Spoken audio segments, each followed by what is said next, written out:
Welcome back to the Creative Tribe podcast. This is a podcast about all the things that fuel a creative lifestyle. I'm Brian. And I'm Rita. And together we are Label Me Other. Label Me Other is our production company. And one of our goals is to create creative problem solvers. If this sounds like something that you're interested in, head over to our YouTube channel, Label Me Other Creative Tribe. Head over to our TikTok, Label Me Other, and join the Creative Tribe over there.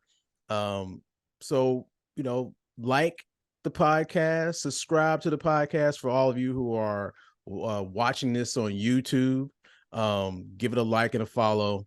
If you have any questions on anything in the realm of content creation or starting a creative lifestyle, send us an email at labelmeother@gmail.com. We put up new episodes of the podcast every Tuesday. That's right. All right. So starting off is our vent session. This is where we get anything off of our chest that has us in a negative mood, because we believe that a key to a creative lifestyle, one of the keys to a creative lifestyle, is having the space to shake off any negative energy you may have stored within. And so the topic of today's vent session is creative funks. Yeah. So my thought process behind this is just getting in those modes where you just feel like you can't create to the level that you know you're capable of. Mm-hmm.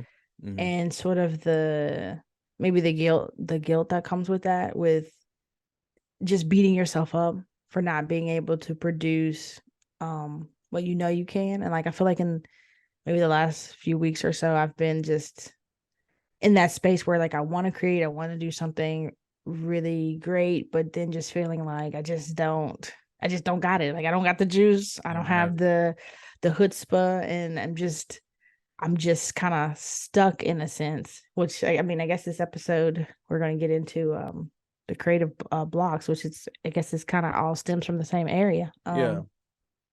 But yeah, just being in creative funks and just knowing that you got to go through them until you get to the other side. Mm-hmm. Not giving up, but just staying the course and going through the funk. It's Yeah. a Yeah. I challenge. mean, because it's like, I've noticed that with creative funks, it's like there's hills and valleys. It's like you're going to hit them and you're going to get out of them, and then you're going to hit them again. And Yeah. it's going to be a part of it, and you just have to be in the moment and know, like, hey, I'm in a creative funk, and then also know I'm not going to stay in a creative funk, and that Yeah. eventually I'm going to get out of this. I just need to keep pushing and stay positive. Right. Yeah, absolutely. And I think that's kind of what I do. In a sense, it's just keep pushing through. So Yeah.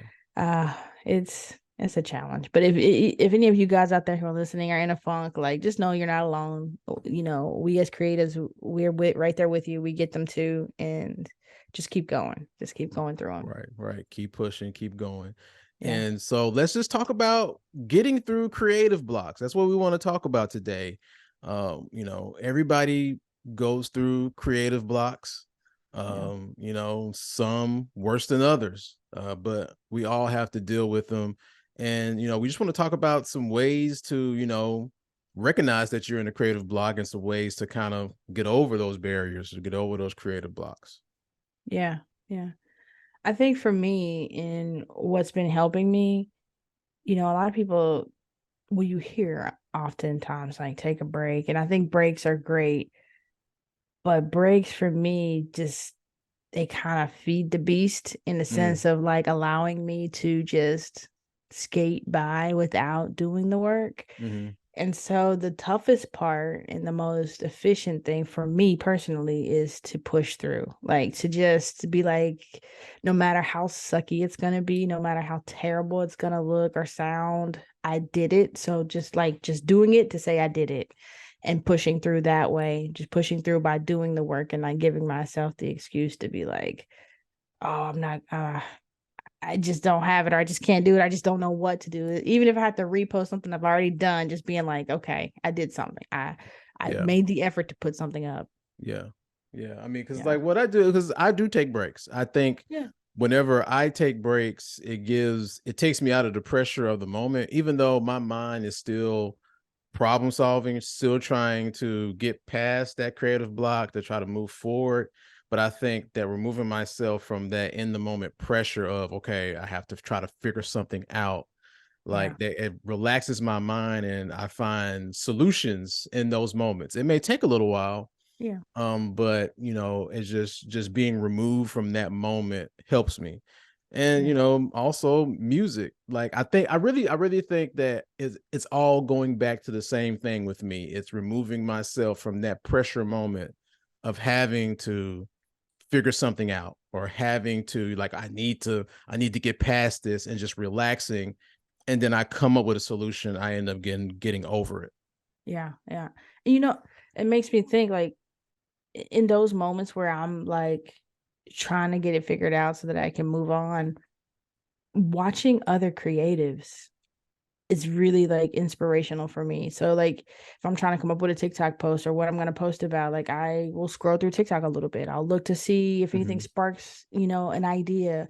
It's really beneficial for me, or even go on YouTube and start looking through, hot topics or whatever's going on. Just seeing other creatives vision or whatever they brought to life sometimes helps me out of the creative block, and then I'll be like, oh, I could do a spin on that, or I could do a version of that. I can add Yeah. this to it to make it my own, so that Mhm. that helps me a lot too. Oh yeah, yeah, yeah. I definitely do that from time to time too. I mean, that's a great point. That Yeah. watching others and getting inspired by others is a good way to get over a creative block, or things like that. So, yeah. Yeah, yeah. I'm starting this new philosophy where I'm just like oftentimes I feel like it's already been done. Like all this stuff has just already been done. There's just so much recycled information out there.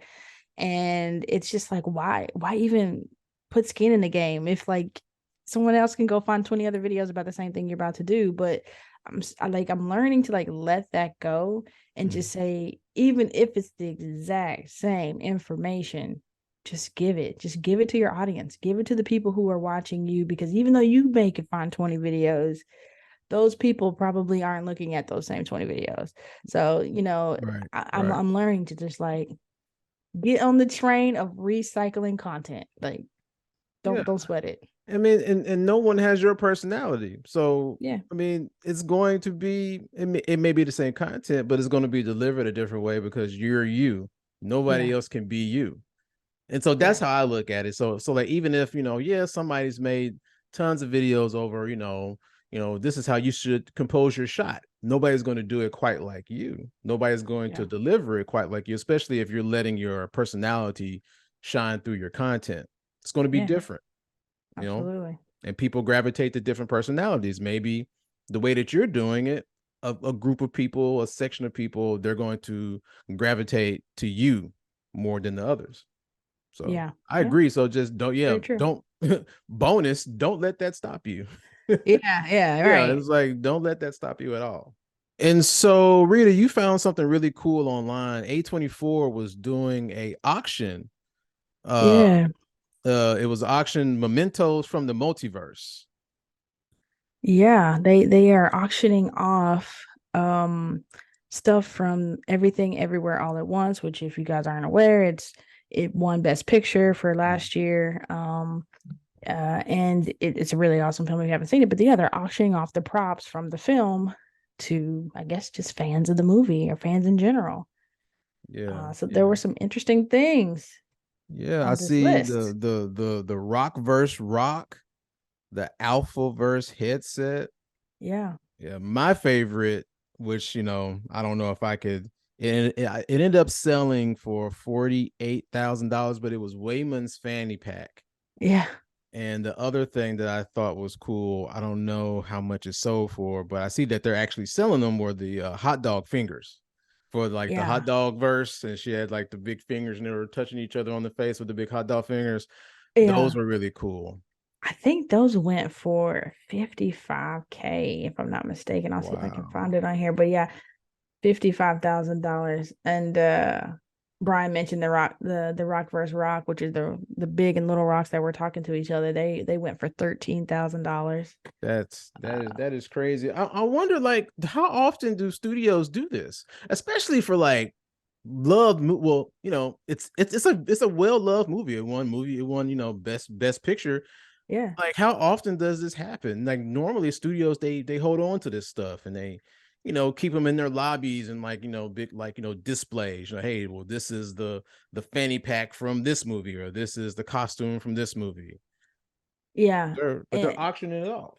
yeah, and I thought so too. I thought they kept them and they like put them in museums, like WB. I got an opportunity to go there last summer, and they have a lot of memorabilia from their movies that they've Mhm. created that they just like put inside the museum where you can come and see like costumes or whatever from movies and stuff. So I thought that's kind of what people do, but Yeah, yeah, this surprised me too to know that hey, if you want to own Raccoony for $90,000, then you have that right that is as a crazy. fan. That is Yeah. crazy, the amount of money. So, do we know where the money is going to? Is the money just going straight to the studio? Is it going to like a special cause? That's a good question. Is I believe it's just going to Oh, the I see studio, it. but let I me see it see. right here. Okay, so the auction benefits something called the Asian Mental Health Project, AMHP. Okay. Yeah, so that's where all the proceeds from the auction went to. So yeah, I mean, it Okay. went to a Well, that's a great good cause. cause. Yeah. Yeah. And I did find the hot dog hands, they went for 55K. So yeah. 55. So yeah, I don't have that kind of money. And if I did, I don't think I would spend that kind of money on some hot dog hands. But you can get Yeah. the non-screen use version for 35 bucks. They are Okay. like, I do see at the bottom they have merch, and they have the hot dog finger gloves. Oh, okay. That I think that's doable. That's Yeah. that's doable for sure. That's way better. Even like there was the most shocking for me was like the pile of receipts that you see on Deidre's desk. Hmm. $7,000. $7,000 for those. Seven thousand Wow. dollars for some receipts. It's like how are you going to display that in your home? Like, I'm just curious, like, what are you going to do with those? Yeah, yeah. Not to get on the movie in general, but like I'm looking at the Auditor of the Month trophy that just so happens to look like a butt plug. Like Hmm. this was the moment in the film where I realized, oh, this is a straight up comedy. Like Yeah. this is a comedy. Like when I saw that trophy, I just was like, what the heck? Like they going there? Oh, they going there in this Yeah. movie. So like, I want to say, like, in the actual in the film, she like won it 3 times. She wants to she had like 3 trophies in the background. yeah, That yeah. was interesting. Yeah, yeah, yeah. Great movie. And side note that the Auditor of the Month trophy went for $60,000. Sixty So thousand dollars. Wow. somebody's out there with that lovely piece in their home. Wow. Wow. Cool. Cool. Yeah, Cool. Cool yeah. stuff. All right, guys. Thanks for listening. If you found this information helpful in this podcast and you really like what we're providing here, head over to our TikTok, search for Label Me Other. Join our creative tribe. If you're watching us here on YouTube, please like and subscribe. We're trying to reach our goal of 1,000 subscribers. So That's all right. help is appreciated. And if you have any questions, again, if you have any questions for us in the realm of content creation and starting a creative lifestyle, send us an email at labelmeother@gmail.com. And that's Yep. all we have. Thanks for listening. Thanks, guys.